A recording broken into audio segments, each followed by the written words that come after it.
अस्सलाम। जावेद अहमद साहब, ओबामा इंतजामिया और फौजी क़यादत में इस तनाज़े के बारे में आप क्या कहेंगे?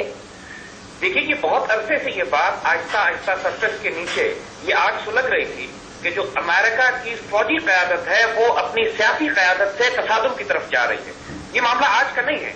वो जो तज्ज़िया निगार है, जो तमाम हालात और वाक़यात पर गौर से निगाह रखे हुए हैं, वो इस बात को अच्छी तरह जानते थे कि अमेरिकन फौज अफगानिस्तान में जिस बुरी तरह फंस चुकी है और उसको वापसी का कोई रास्ता नहीं मिल रहा है, और उसके मुकाबले में जो सिविल इंतजामिया है वो किसी किस्म के खतरात क्योंकि उसको नहीं होते, कोई सिविलियन नहीं मरता वहां पर, और वो सिर्फ अहकामात जारी करते हैं और ऑन ग्राउंड जो मर रहे हैं वो सिपाही मर रहे हैं। तो एक तसादुम की कैफियत बिल्ड हो रही थी, और ये पहली मर्तबा बहुत बड़ी बात जो सामने आई है जिसके नतीजे में American commander in chief Afghanistan का उसने अमेरिकन प्रेसिडेंट पे और अपनी एडमिनिस्ट्रेशन पर एतराजात किए।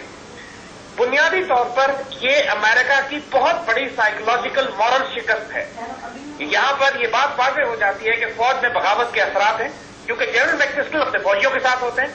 अमेरिका की फौज को जिन इलाकों में जंग करने के लिए भेजा जा रहा है, अमेरिकन फौजी अब उस जंग का कोई मकसद नहीं समझते। उनको ये वाज़ेह हो चुका है मीडिया की वजह से भी, 9 साल वहां से 10 साल हो गए उस जगह पे जंग करते हुए, और किसी किस्म की जंग का ना कोई हदफ वाज़ेह है और न ये वाज़ेह है कि कितने अरसे तक उनको अफगानिस्तान में और रहना पड़ेगा।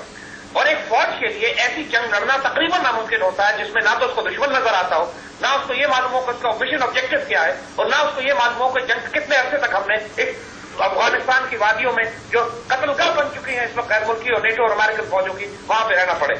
तो ये जनरल मैकक्रिस्टल को अगर आप फायर करते हैं, अमेरिकन के लिए में डायलेमा खड़ा हो गया, एक क्राइसिस खड़ा हो गया कि अगर वो जनरल मैकक्रिस्टल को निकालते हैं तो उसका मतलब ये तो हरगिज नहीं होगा कि फौज के अंदर जज्बात भी दबा दिए जाएंगे, फौज में बगावत मजीद भड़केगी।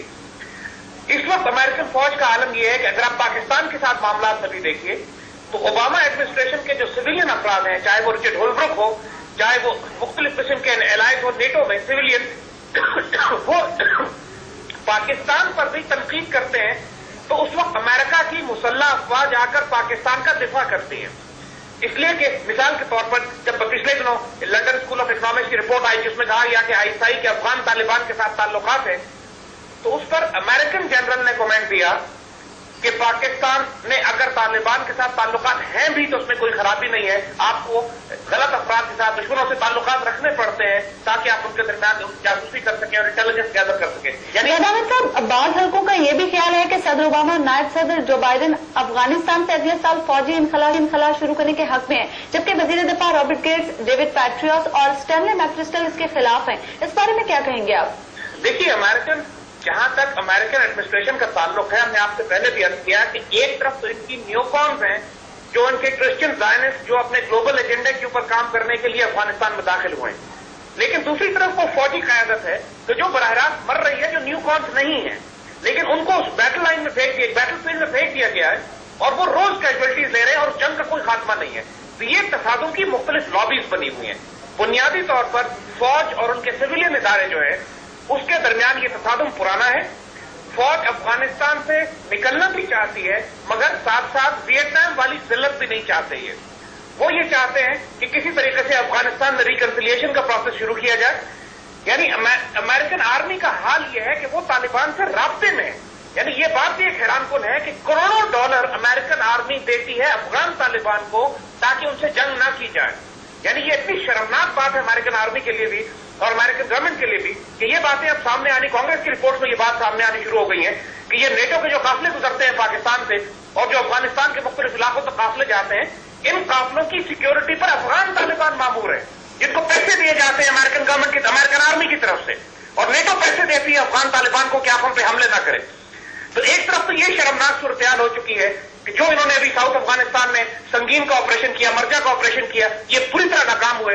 इस वक्त इनकी casualties almost 6, 7, 8, 10 American NATO soldiers रोज मर रहे हैं और खुदकुशी का रेट इतना बढ़ गया है कि तालिबान ने इतने नहीं मारे जितने अमेरिकन सोल्जर नेटो खुदकुशी करके मार रहे हैं।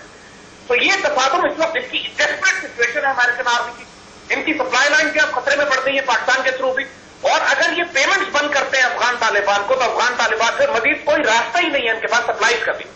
तो तमाम फौजी और गुस्से में आएंगे और नाराज होंगे। तो अमेरिकन एडमिनिस्ट्रेशन को भी यह बात मालूम है कि यह बड़ा नाजुक मामला हो गया है, इतनी आसानी से मैकक्रिस्टल को सैक भी नहीं कर सकते। لیکن اتنا سینئر جنرل اگر صدر پہ اپنے عہدیداروں پر اعتراض کرے تو معاف بھی نہیں کر سکتے. تو یہ تو سانپ کے منہ میں چشندر پھنس گیا ہے, نہ اگلے بنے نہ نکلے. تو امریکن ٹوٹل فارن پالیسی جو افغانستان کے لیے ہے اس میں کمپلیٹ کولیپس اور فیلئر نظر آ رہا ہے. یہ وہ وقت ہے کہ پاکستان آرمی کو اور حکومت کو اپنے آپ کو مزید ایکسرٹ کرنا چاہیے. افغانستان میں اس وقت کوئی بڑا پلیئر باقی نہیں بچا ہے, اور یہ وقت ہے پاکستان کا کہ ہم جا کے افغانستان کا اسٹریٹجک کنٹرول اپنے ہاتھ میں لے لیں, کیونکہ ہم کارروائی سے بھی بات کر سکتے ہیں. امریکن کی سپلائی لائن اور زندگی ہمارے ہاتھ میں, اور افغان طالبان سے ہم بات کی جا سکتی ہے. اس وقت انڈیا کو افغانستان سے نکالنے کا اور امریکن کے تمام پالیسیز کو ڈکٹیٹ کرنے کا یہ خوبصورت ترین موقع پاکستان کے لیے آ چکا ہے. یہ کولیپس جو انٹرنل کولیپس ہوا ہے امریکن آرمی میں اور ایڈمنسٹریشن میں, اس کو ہمیں بڑی اچھی طرح ایکسپلائٹ کرنا چاہیے آنے والے وقتوں میں. انشاءاللہ وہ خطرات جو ہمیں افغانستان سے پچھلے کئی سال میں ہوتے رہے, اب وقت آ گیا کہ ہم تمام خطرات کا سدباب کریں اور افغانستان میں دوبارہ وہ اپنا انفلوئنس بڑھائیں جو پچھلے 10-15 سال میں حکومت کر چکے تھے. بہت شکریہ زید احمد صاحب. وقت نیوز سے گفتگو کرنے کے لیے ہمارے ساتھ لائن پر موجود تھے معروف تجزیہ کار زید حامد صاحب, جو ہم سے گفتگو کر رہے تھے. ایساف کمانڈر جنرل اسٹینلی میکرسٹل کی جانب سے صدر اوباما اور ان کی ٹیم پر تنقید کے بعد انہیں واشنگٹن طلب کیا گیا ہے, اور یہ امکان ظاہر کیا جا رہا ہے کہ آج انہیں برطرف بھی کیا جا سکتا ہے. اسی حوالے سے ہم سے